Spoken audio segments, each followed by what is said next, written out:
guys, and welcome back to my channel. I hope you are all well. My name is Hevie and I am a fitness coach, and today I'm going through 6 gym hacks.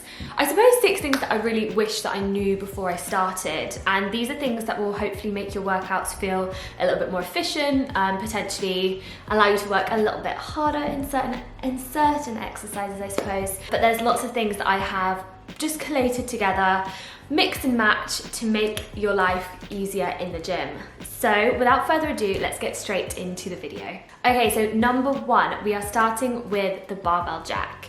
So not all gyms have barbell jacks, but this gym in particular does have a pair, and it is so super handy for anyone who is trying to set up any kind of barbell workout, so deadlift, RDL, hip thrust, whatever that may be, and you want to load extra weight. Now, yes, there's lots of other ways you can do it, using safety bars and potentially using the little small plate underneath the rest of the bar, but these barbell jacks just make everything a hell of a lot easier. All you need to do is hook underneath the bar, and then you're literally just going to push them down on either side. Now, I feel like I'm not long enough to do both at the same time.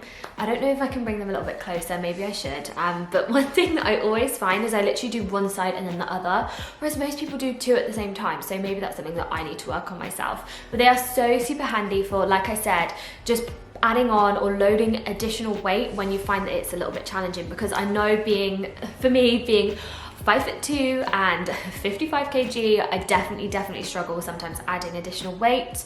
And then I just find that I'm not lazy about it, but I just find that it really puts me off my workouts. I feel like I'm completely demotivated and not in the zone ready to work out because I'm just being super lazy about adding additional weight on. So yeah. Okay, moving on to superset. Now, superset is a very common phrase in the fitness industry, and if you've been working out for a long time, you'll definitely know exactly what it is. But supersets are absolutely amazing for time, so they definitely reduce the time of your workout, but they also create a lot more tension on the muscle, which for a lot of hypertrophy and strength exercises, it's really good. So what is a superset? A superset essentially is when you put 2 exercises back to back without a rest in between. Now, there's lots of different supersets, and I wanted to show you what a superset would look like in a workout plan. So this is from my app, and as you can see, there are 2 exercises back to back. I'm not sure if it's going to be backwards. That just looks like nothing. Can you see these 2 arrows here? Back to back. These exercises back to back. So essentially they are one after another without any rest in between, really increasing the tension on the muscle. Now, that being said, there's lots of different ways that you can do a superset. So you can do, use the same muscle. For example, you can do 2 quad-based exercises, or you can do opposing muscles. So you can do a quad-based exercise into a hamstring-based exercise, so they're almost opposing. And also you can do pre or post-exhaust supersets. So if you're going to do a pre-exhaust superset, that basically means that you're going to do a accessory movement first and then focus on a compound lift. The compound lift is where essentially it's multi-joint exercise, and compound lifts are where we go heavy. Compound lifts are what most people will start their workouts with. Or you can do a post-exhaust superset, which basically means that you'll do the compound lift first and then post-exhaust with an accessory lift. So for example, a bench press into a chest fly. And as I said, supersets are super good if you're short on time, but also really good at adding that additional pressure to that workout. Okay, so packing your bag the night before is super important, just because it causes a lot less friction in the morning, and it means you can get up and go, especially if you're training first thing. Also, if you take your bag to work, then it's sorted. You don't have to go, oh, I forgot to prep it, or I'm missing something. I always found that when I didn't do it, I just was so lazy with that session, or oh, I don't have my logbook, oh, I won't track it properly, oh, I don't have my lifting straps, or I won't lift as heavy, little things like that. So it's really important to be organized in everything, especially the night before. So a lot of the time I would just carry a lot of this stuff around with me regardless. So I try to keep my bag pretty much packed, other than obviously dirty clothes or whatever that may be, just because then I find, again, less friction. The less friction as possible will keep you on track. So always resistance bands, both the short type and then the long type. Even if I've got a leg day and I'm not using the long ones, I also just pack both, because I'm telling you, I've taken them out of my bag a million times and then not put them back in.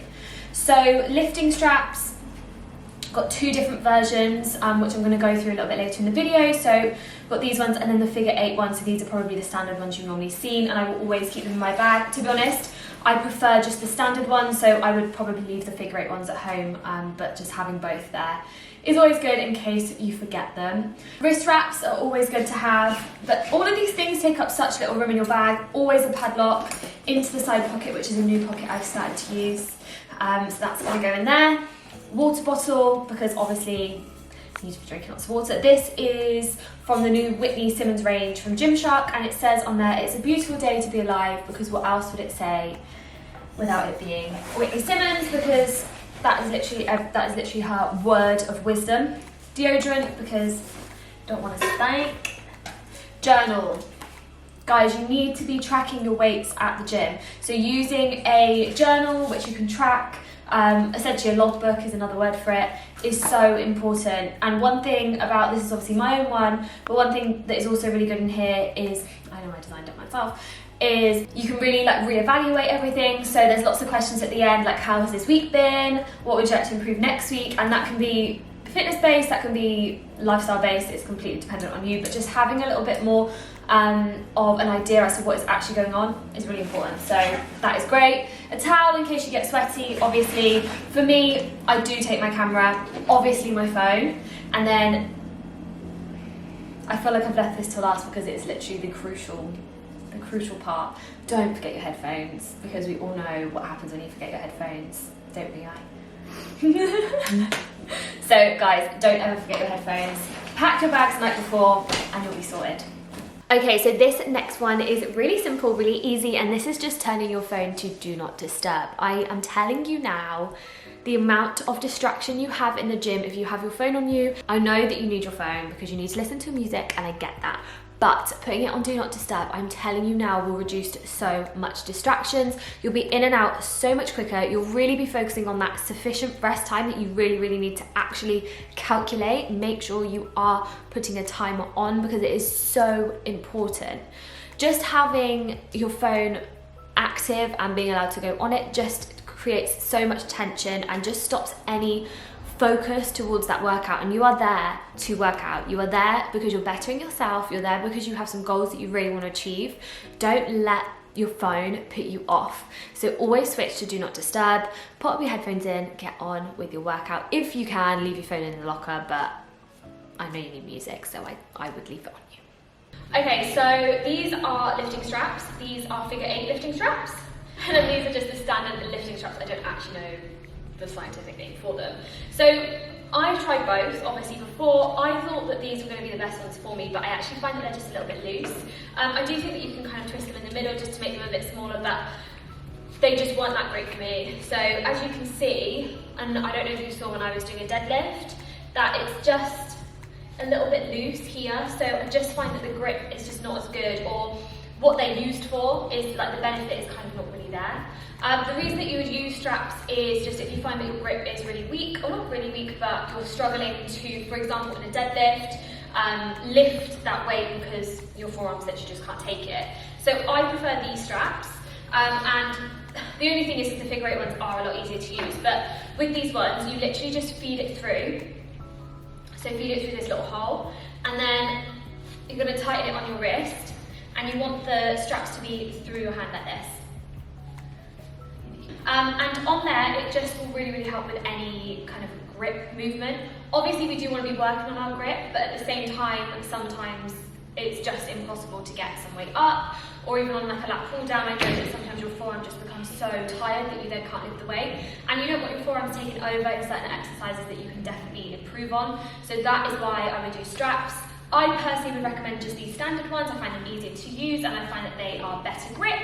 But if you're not comfortable with them, then the figure 8 ones are really, really good. Okay, so now we're talking about swapping your barbell from a 20 kg barbell to a 15 kg barbell.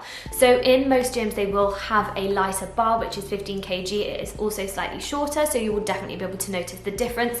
And usually it is slightly thinner in width. So They are really, really good to use if you are a newbie in the gym and you're starting on, for example, some deadlifts or squats, whatever that may be. They are absolutely perfect and ideal for a new starter.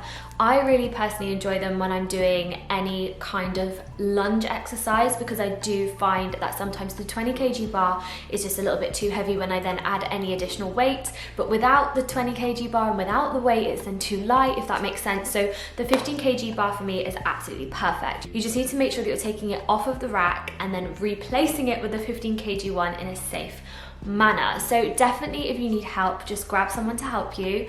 One thing I really struggle with is putting the bar back into the rack, and that is just dependent on how many barbells are in there or what is going on, if there's people around, whatever that may be, and I will ask for help if I need it. But just grabbing the 15 kg bar and popping it very delicately onto the squat rack is super important.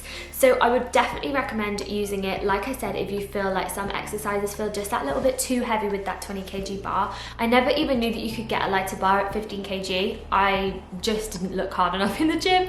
I was so unaware as to what was going on, and I was so focused on just my workout and getting in and out that I didn't even realize that there were other options there. So I would definitely recommend, as well as potentially looking at 5 kg plates, because you can always use them as well, and they are really helpful. 5 kg bumper plates, they're not available in all gyms, but most gyms will have them, and they are so beneficial when you're just warming up or if you're a newbie to certain exercises.